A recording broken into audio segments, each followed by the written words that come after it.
Bienvenidos y bienvenidas a la 17ª Feria Internacional del Libro de Lima 2012, organizada por la Cámara Peruana del Libro. Hoy en el Auditorio Infantil y Escolar tenemos a José Gabriel Chueca, Patricia del Río, José Miguel Cabrera y Mariana Eguren del Instituto de Estudios Peruanos con la presentación del libro Chepibola. ¿Qué tal? Buenas tardes a todos, muchas gracias por venir a esta presentación. Yo solo quiero decir unas palabras cortas con respecto a la idea de sacar este tipo de libros desde el IEP y luego les voy a presentar al autor y a los comentaristas. En el Instituto de Estudios Peruanos publicamos libros desde la fundación del instituto, desde hace casi 50 años. Ahora, estos libros por lo general van dirigidos a un público académico, a profesores, a estudiantes universitarios. Sin embargo, creemos que entre los niños, en las escuelas, hay un público que está muy interesado, que puede estar muy interesado en conocer más acerca de la historia y de la cultura del Perú. No necesariamente lo que se conoce en las escuelas, que a veces son los discursos un poco típicos, ¿no? Ciertos lugares comunes con respecto a la época prehispánica o colonial. Hay muchas más cosas que son mucho más ricas e interesantes y que pueden ser divertidas y entretenidas para un público infantil y juvenil. Y es con esa idea que surge este proyecto de hacer esta serie de libros dirigidos para las escuelas, para los chicos. Y el primer libro que hemos sacado en esta serie es Chepibola. Esperamos que salgan muchos libros más en esta misma línea, no necesariamente cuentos, otros de repente tendrán otro formato, tal vez algunos puedan ir por el lado de la iconografía y qué sé yo, ¿no? La idea es un poco aprovechar cosas que ya tenemos en el IEP o crear algunas nuevas para hacer este tipo de publicaciones. Bueno, muchas gracias nuevamente por venir.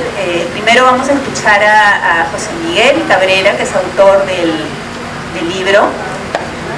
Cuando ustedes lo lean van a ver que es un libro que realmente ha logrado combinar muy bien un cuento entretenido para chicos con cultura y con historia del Perú.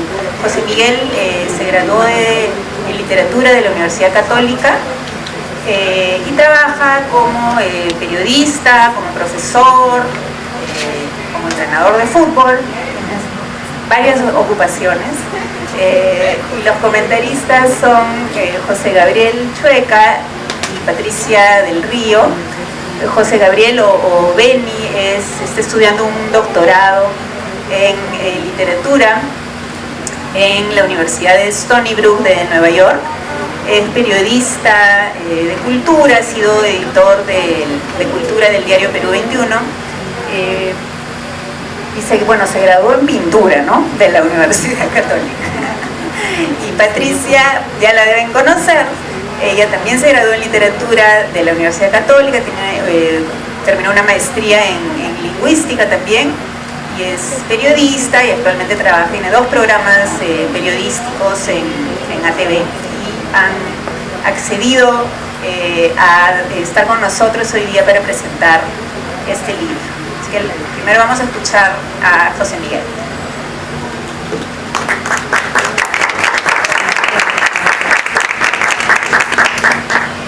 Bueno, voy a leer un texto primero, espero que no sea muy largo, para después escuchar a nuestros amigos hablar sobre el cuento. Muchas gracias, Mariana, por presentarnos. Nunca olvidaré el primer cuento que escribí en mi vida, no solo por tratarse de mi primer esfuerzo literario, sino por lo absolutamente perdido que me sentí al afrontar aquel reto adolescente, forzado, claro está, por obtener una buena nota en el curso escolar de literatura. Escribir un cuento y que me pongan nota por inventar algo con palabras. Eso sí que sonaba realmente divertido. Un oasis de libertad en medio de fórmulas matemáticas imposibles y lecciones de historia que convertían a los incas en una larga lista de reyes de idéntico rostro que vestían plumas de colores en la cabeza, la que había que memorizar junto con sus principales obras, ayudado por fichas bibliográficas, como quien se empeña en retener un número de teléfono, los elementos químicos de la tabla periódica o los nombres de países, continentes, mares y ríos si queríamos aprobar el curso de geografía, pero a costa de ignorar las formas que dibujaban aquellos mares y ríos y los colores de los peces que eran dueños de sus aguas, así como los rostros de los seres humanos que habitaban al pie de sus orillas. ¿Quiénes eran? ¿Qué idioma hablaban? ¿Qué comían al levantarse? ¿Cómo se vestían? ¿Qué los hacía felices y qué significaba para ellos la luna, el sol, el océano que tenían frente a sus ojos? Entre tantas otras preguntas sin respuesta que nos negó a muchos la educación escolar. Tendría 12 años y estudiaba en un colegio donde lo mejor de todo resultaba tener buenos amigos y amigas, jugar fútbol y sobrevivir a una época de tinieblas en la que las bombas y los apagones eran asunto cotidiano. Y digo lo mejor de todo porque en la secundaria tuve un interés por el estudio tan precariamente gris como el color del uniforme escolar que los que estamos sentados en esta mesa tuvimos que llevar puesto a nuestro pesar. Creo que de alguna manera esa confusión e incertidumbre que vivía por dentro, que se respiraba ya afuera en las calles, parques y plazas, quedó en evidencia en el título de aquel cuento del que hablaba. Se llamó simple y llanamente ¿Qué cuento hago? Y como su nombre lo indica, trataba de los avatares que tuve que pasar para poder cumplir con las exigencias de escribir un cuento. Así, contaba todas las ideas que se me habían cruzado por la cabeza como posibles temas e involucraba a los compañeros de clase en dichas historias, de manera que todos andaban picados por la curiosidad de saber si finalmente revelaba en sus páginas un amor oculto o algún secreto propio o ajeno. No se me ocurrió nada mejor y todavía sigo sin perdonarme tanta ingenuidad, aunque a veces me reconcilia conmigo mismo creer que ese relato en realidad fue mi primer ejercicio vanguardista. Desde entonces y hasta el día de hoy, cada vez que me enfrento a una página en blanco, me asaltan las mismas dudas, idénticos temores, bloqueos e instantes fugaces de creatividad que intento aprovechar como quien levanta una manguera que ha sido cerrada y rescata los escasos chorritos de agua que se han quedado circulando como una savia maravillosa en su interior. Por eso, cuando surgió la idea de hacer un libro que incorpore en la trama de su narración contenidos de la historia de los antiguos peruanos, que pudiera llegar a los niños de una manera entretenida, dándole a la historia de nuestras remotas culturas una continuidad en el presente, se me vino a la cabeza el título de mi primer cuento, ¿Qué cuento hago? Y la sensación de terror se apoderó de mí una vez más. Pero fui salvado, rescatado de la angustia de no saber qué hacer, gracias a una serie de imágenes que vinieron a mí, que ya tenía registradas perfectamente en la memoria a través de todos estos años, y que me ayudaron a definir el lugar donde ocurriría esta historia, el puerto de Pacasmayo. Así nació y fue tomando forma Chepibola. Salió de las entrañas de la nostalgia y se deslizó mansa y suavemente como una ola que alcanza la orilla. Debo decir que este libro para niños responde a algunas ideas o imágenes que son la materia de alguna de mis obsesiones: el asombro ante la inmensidad del mar, las lanchas y las chalanas bamboleándose en la orilla de una playa, el largo muelle de madera con sus pilotes anclados en la arena, la singular sensación de ver las embarcaciones alejándose en el horizonte, perdiéndose entre la bruma de la niebla como las aves marinas o el sol cuando se oculta. Al escribir Chepibola, me propuse reproducir un universo en el que fueran muy importantes las vacaciones escolares, esos largos días de verano libres de responsabilidad que por una u otra razón terminan por definir nuestra identidad adolescente. Quizá en aquel momento, como pasa con todo lo que se convierte en hábito, uno consideraba las vacaciones como una reiteración anual propia de los días de sol, lo que terminaba por hacerlas también comunes y corrientes. Sin embargo, en realidad sucedían en ella una serie de cosas que lograban transformar tu vida o definir tu corta existencia, experiencias que habrías de atesorar a través del tiempo. Por diversas razones, en el acto de escribir, los recuerdos detonan otros recuerdos, quizá aún más remotos y solo temporalmente, siempre temporalmente olvidados. Abren otra puerta de acceso a la memoria y uno termina incorporando aspectos que van saliendo a la luz en el proceso mismo de la escritura. Todos los datos de la realidad que nos tocó en suerte vivir e imaginar alguna vez están al servicio de la historia, y uno va seleccionando con cuidado aquellos que le resultan útiles. Esto expone al escritor a una parte de uno mismo que de otro modo no hubiese sido revelada. Captar la atención de un niño no es tarea fácil, y contrabandearle cosas interesantes a través del entretenimiento con palabras y apelar a su sensibilidad es una tarea más difícil aún. Ahora lo comprendo a plenitud. Dicen los entendidos en el tema que hoy la literatura infantil afronta un duro reto, pues tiene que competir en cierta forma con los videojuegos, internet y las redes sociales, y tiene que crear historias que entretengan sin perder el valor de su contenido, y ni siquiera hipotecarlo, para que a fin de cuentas la literatura sobresalga y sobreviva. Me plantearon escribir un libro de literatura infantil que establezca un vínculo entre la historia y el presente, y yo encontré simplemente un pretexto para contar una historia que aparecía como fogonazos en muchas imágenes que me persiguen, una historia como tantas otras que invento y me cuento a mí mismo cuando estoy en silencio. Las misteriosas huacas del desierto costero, los restos de barcos piratas hundidos, los cangrejos abriéndose paso en la arena, la singular sensación del agua helada bajo el sol del mediodía, la hermosa inmensidad de una bahía. Todo eso está en Pacasmayo, un lugar habitado por los fantasmas de su antiguo esplendor, un balneario del norte del Perú, atravesado por la historia de la gran cultura mochica. El escritor ruso León Tolstoy dijo alguna vez que las personas que no son conscientes de su historia, que desconocen lo que ocurrió antes de que nacieran, son poco menos que salvajes. Quizás se le fue un poco a la mano con el adjetivo, pero creo que sirve de advertencia para que no olvidemos quiénes somos en la cada vez más veloz y atolondrada ruta que nos lleva de nuestro nacimiento hasta la muerte. Hace poco leía a un escritor húngaro que decía que lo más importante del arte, y en este caso de la literatura, es que gracias a ella aprendemos dos cosas muy importantes: que no estamos solos y que podemos comunicarnos. La literatura es una gran mentira que solo nos hace bien, pero tratándose de niños, además, creo que los puede hacer mejores personas.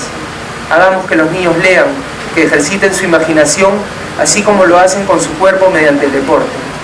Solo imaginando universos y mundos diferentes, historias y personajes, podremos colocarnos en los zapatos de los demás, gozar y sufrir por ellos, saber de otros sueños, vivir más experiencias que las que la vida generosa o escasamente nos concede.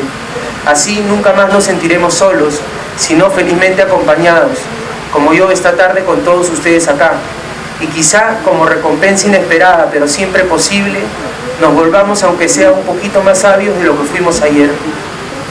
Quiero terminar relatando una anécdota que me contó anoche un amigo de Pacasmayo, un pintor que trabaja como profesor en la Casa de la Cultura de Pacasmayo.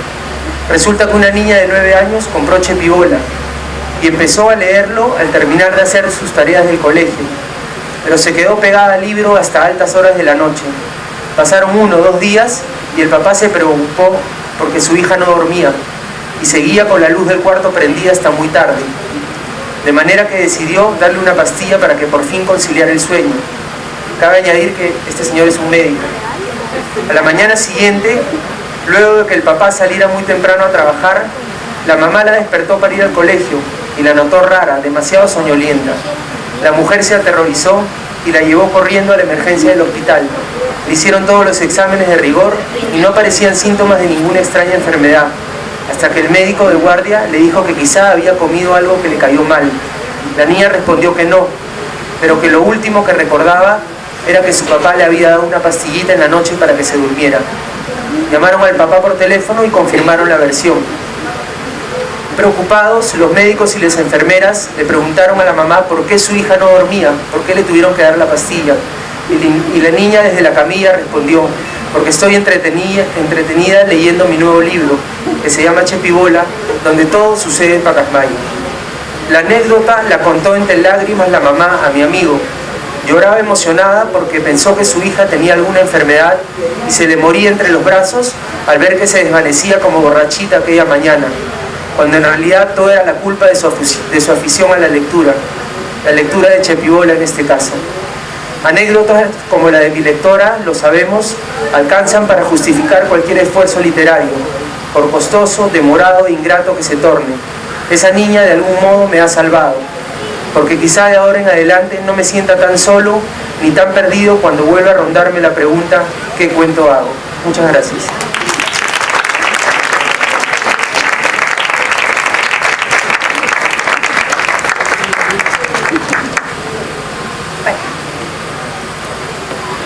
buenas tardes, gracias a todos por venir, sobre todo a Mariana y a José por invitarme para presentar Chepibola. La verdad que me siento como en la rotonda de letras esperando alguna clase, porque los cuatro aquí presentes hemos estudiado juntos y para mí ha sido un gusto leer a José y sobre todo poder transmitir o contarles a ustedes lo que me ha parecido su libro.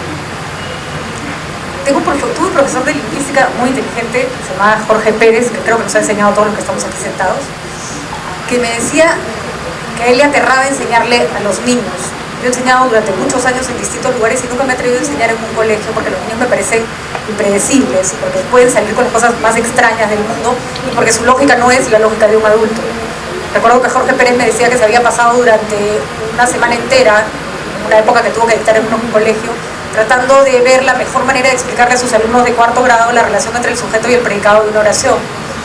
Y que se había inventado que el sujeto era el hombre araña que lanzaba sus telarañas para que tomara el predicado y que por eso tenía que haber una especie de relación entre ellos. En fin, toda una historia lindísima sobre el sujeto, el predicado del hombre araña, y cuando terminó su espectacular explicación, como siempre los niños lo miraban con esta cara de desconcierto y preguntó: ¿alguien tiene alguna pregunta? Y un niño levanta la mano y dice: Jorge, que dijo, por fin alguien tiene una pregunta. Lo mira y le dice: profe, ¿eso que tiene en la espalda es caspa o tiza? Así solo. Uno puede pasarse las horas tratando de que se concentren en algo y están pegados en el detalle más insólito. Por eso escribir para niños es un reto. Y es un reto porque además creo que la cantidad de oferta de literatura infantil, hay muchísimas cosas muy buenas, pero también hay literatura que cree que los niños son sonsos, que hay que hablarles como bebés, o que el lenguaje no puede tener una calidad y que la historia no puede tener una complejidad apropiada para la edad. Chepibola tiene una característica muy particular. José lo ha escrito como una respuesta a sus aburridas clases del colegio. ¿Cómo te has acordado del uniforme único? ¿A quién se le ocurría vestirnos de color rata para ir al colegio? Realmente era una maldad.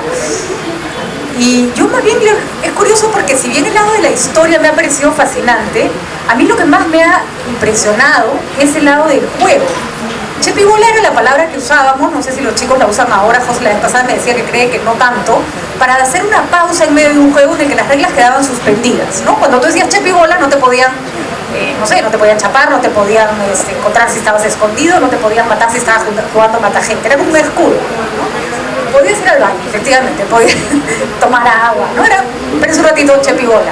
El cuento empieza lindísimo porque Martín dice Chepibola para siempre y a todos sus amigos en Pacasmayo les da cólera, ¿no? Estás violando las reglas, el Chepibola es un espacio de tiempo, no puede ser para siempre. Tu pausa no puede ser para siempre, tu suspensión de reglas no puede ser para siempre.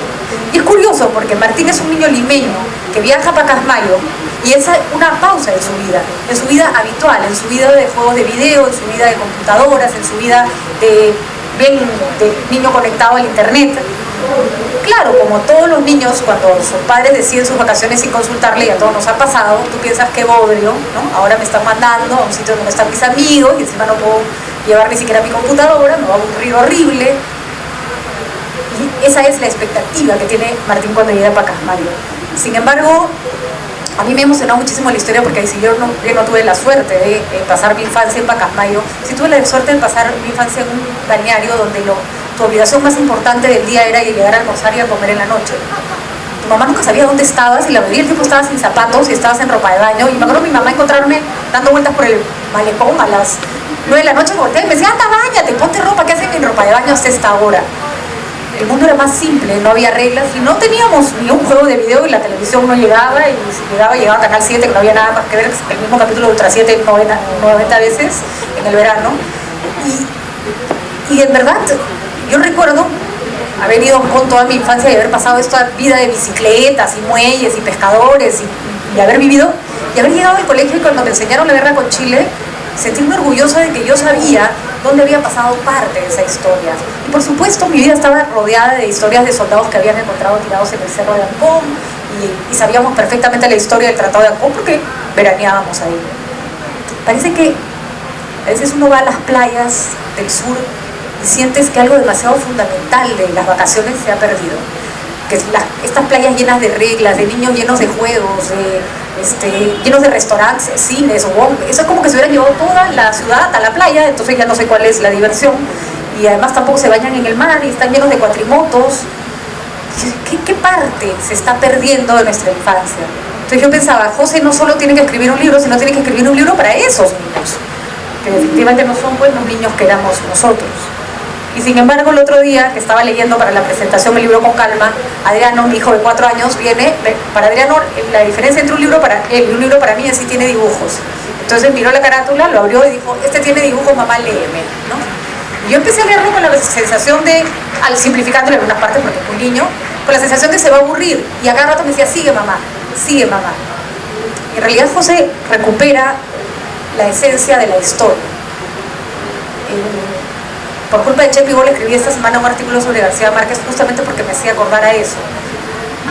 La historia con mayúscula, la historia esa que nos contaban en los libros de Pons Muso, en realidad no es distinta, y eso los niños lo entienden sumamente bien, a un cuento infantil que le cuentas a tu hijo antes de dormir. Nadie lleva a sus hijos al museo, y llevar a los niños al museo es una experiencia increíble. Porque cuando tú le empiezas a contar de la momia que están viendo, la momia Paracas, la capacidad que tiene para rellenar los huecos con su imaginación, es increíble. Ellos se van contando la historia y para ellos no hay diferencia entre eso y la fantasía con la que se van a dormir en la noche. Y José logra, sí pues, empezás contrabandeando un montón de información sobre Pacasmayo, sobre la cultura peruana, sobre las características de un pulpo, las características biológicas y también lo que significó el pulpo para los antiguos peruanos. Todo esto con personajes fascinantes y con niños que en realidad son niños como lo son todos a través de la historia y a través de las distintas generaciones. Son niños que tienen ganas de que alguien se siente a escucharlos, que alguien se siente a contarles un cuento. Toca además algunos temas que yo resalto porque me gustan muchísimo porque ayudan a resolver dudas. Mi hijo vive traumado porque dice que todos sus amiguitos se burlan de él porque no sabe jugar fútbol, te lo voy a llevar, creo que me dice.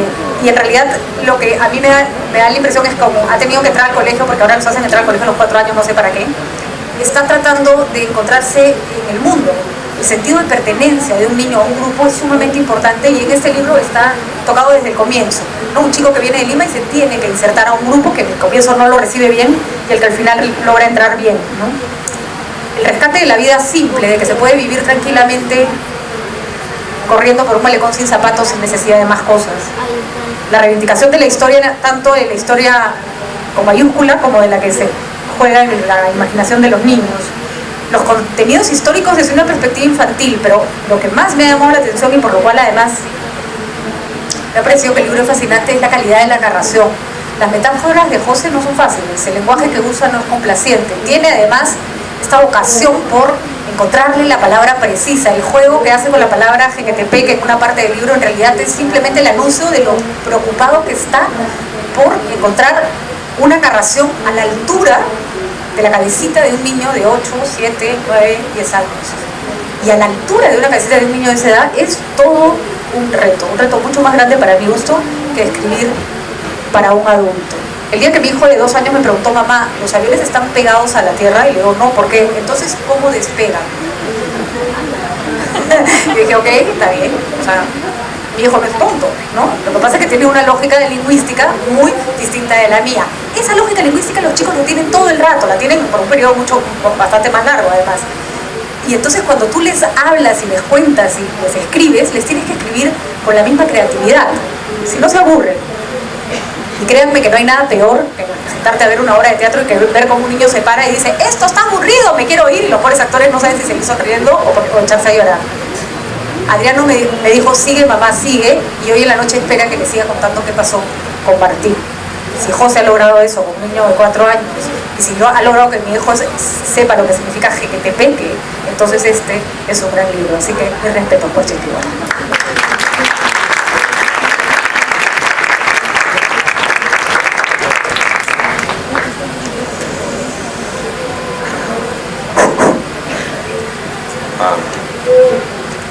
Buenas tardes.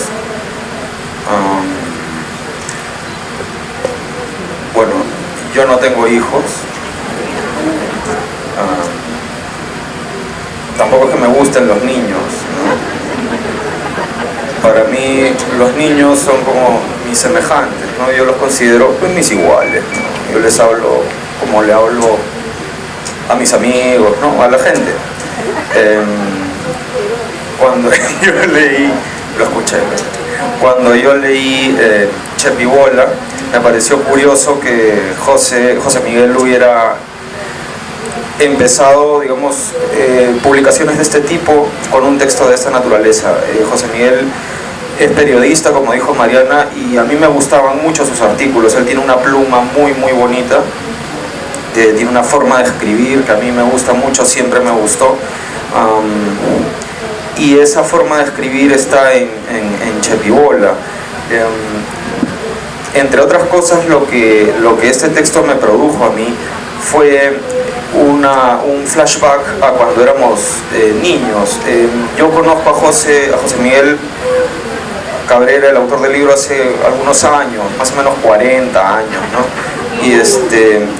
Y entonces estaba recordando cómo éramos cuando éramos niños, ¿no? Y yo por eso me identifico con Martín, con el personaje principal que prefiere, pues, jugar juegos de video, ir al pinball, ¿no? Estar con la computadora, tirado en su casa como todo niño normal quiere, y no ir, pues, al campo abierto, a la naturaleza, ese espacio tan incómodo, sucio, lleno de cosas, ¿no?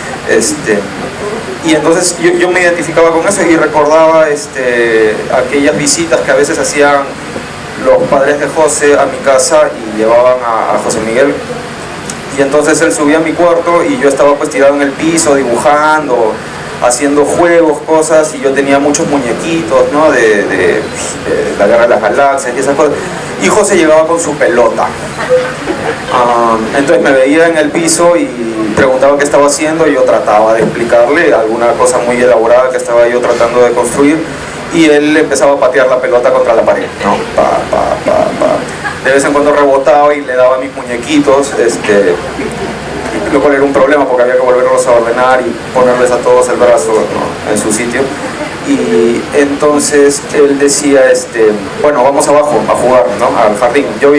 Vivíamos en San Felipe, cuando vivo acá, vivo en San Felipe, vivíamos en el 10º piso, y José decía, bueno, vamos al jardín porque abajo hay muchos jardines, ¿no? Vamos al jardín a jugar, y yo le decía, naca, ¿no? Yo no voy a bajar, baja tú.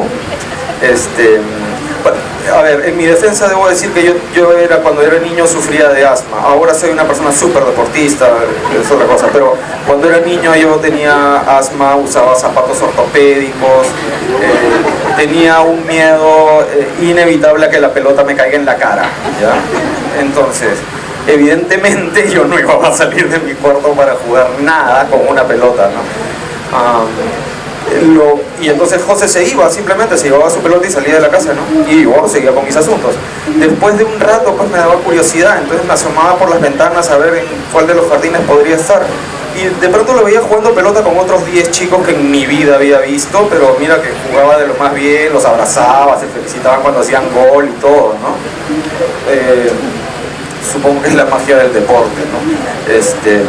Pero ese tipo de cosas son las que me vinieron a la mente cuando estaba leyendo este libro, ¿no? De la misma manera, yo alguna vez iba a la casa de José y me sorprendía que en su cuarto no habían juguetes,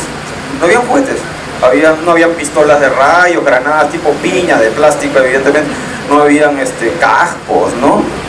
Rifles, ¿no?, de repetición, ametralladoras Thompson, de las que se usaban en la Segunda Guerra Mundial, no había nada de eso, y tampoco habían ni juegos de mesa, ¿no? Por ahí con suerte había una caja de ludo, ¿no? Que el ludo, pues, todos sabemos que es un juego de lo más monse, ¿no? Sí, ¿a qué va a jugar el ludo? Habiendo juegos mucho más interesantes como Monopolio, ¿no? En fin, y todas estratego. Y entonces esas cosas me vinieron a la mente, pero a mí también, como a Patricia, acudió en mi rescate mi madre me llevó algunos veranos a veranear a una playa que quedaba cerca de Chincha, que se llama Hawái, y ahí sí, pues, tenía mis dosis de naturaleza, ¿no? Y exactamente igual que el personaje que llega si no quiere saber nada con nadie, que todo es un problema, que no entiendes cómo funciona nada, ¿no? Y ahí es donde te encuentras con chicos como Andrés, que es el amigo del protagonista, de Martín, ¿no? Que más se parecía a José Miguel, ¿no? Porque le gusta jugar, porque era como un líder natural de los muchachos, en fin.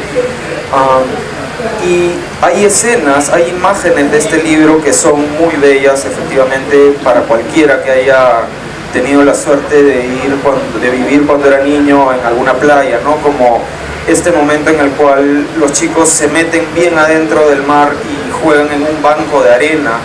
Entonces se produce esta imagen que parece como surrealista, ¿no? Como de un sueño, que es ver a los chicos muy adentro en el mar, pero que el mar les llega a las rodillas, ¿no?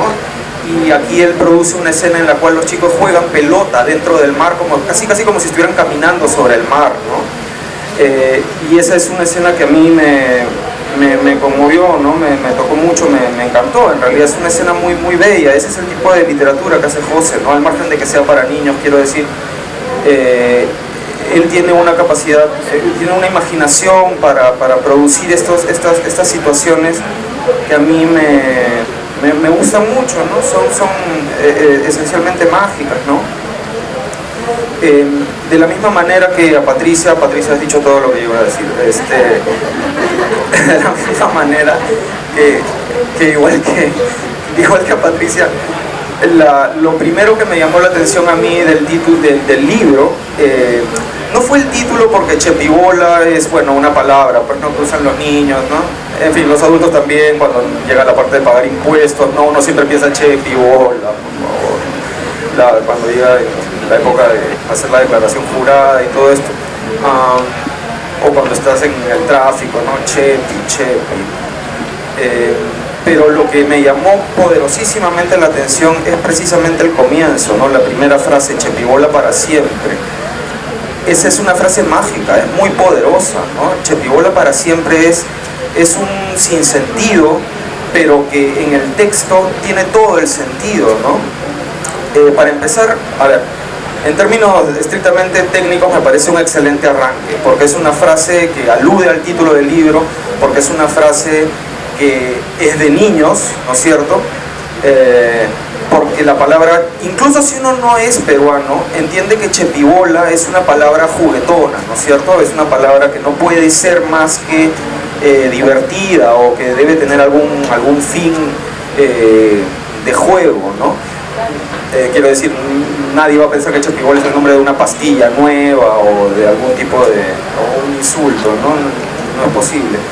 Y esa primera frase, cuando dice chepibola para siempre, encierra también como un enigma, ¿no? Porque además nadie es capaz de decir para siempre como lo dice un niño. Un adulto que dice para siempre, más o menos lo que está tratando de decir es que esto es para toda la vida, ¿no? Hasta que se muera, por último, hasta que cambiemos de constitución, ¿no? Hasta el próximo presidente. Por último, puedes decir mientras dure la humanidad, ¿no? Y cualquier persona más o menos informada sabe que todo eso es muy precario y que puede acabar en menos de 50 años.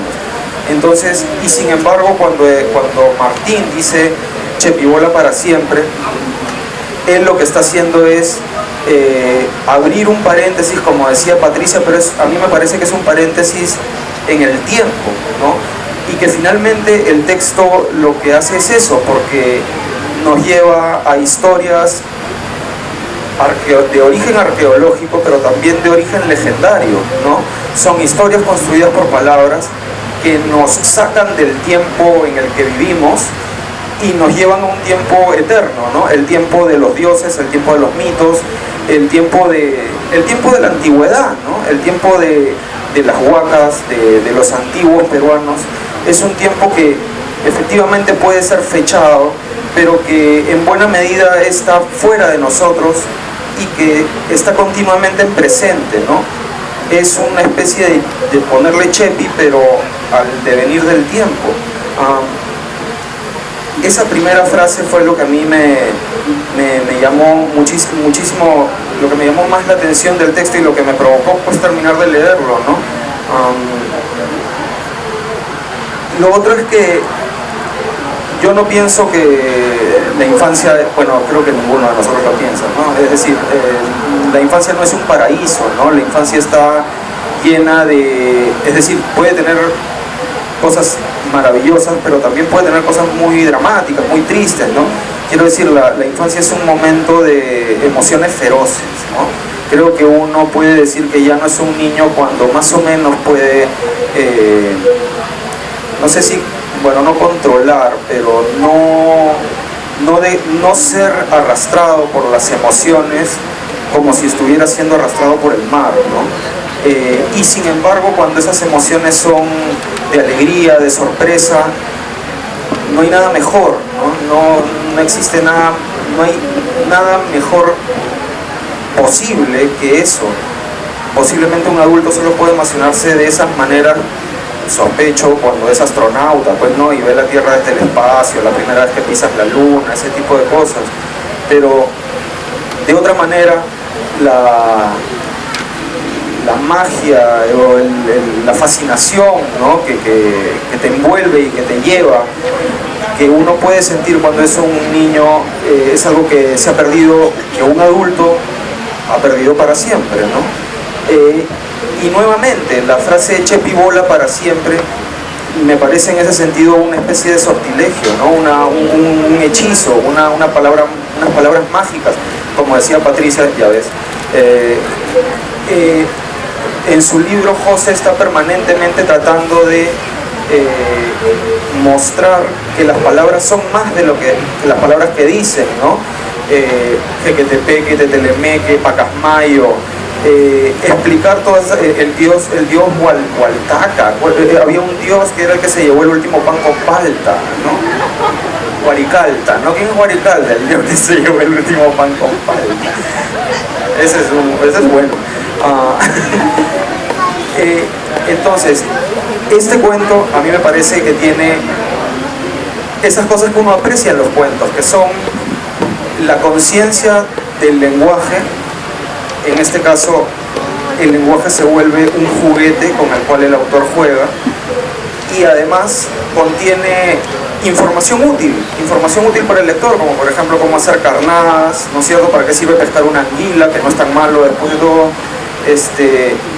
y eventualmente cómo tratar una huaca, quiénes son los huaqueros, ¿no? ¿Por qué está mal que existan los huaqueros, ¿no? ¿Por qué sería mejor que no existieran? Todas esas cosas uno las va aprendiendo en este cuento. Lo que yo aprendí de este cuento es que la frase Chepi bola para siempre puede tener mucha utilidad, incluso para niños pues de 40 años, ¿no? Gracias.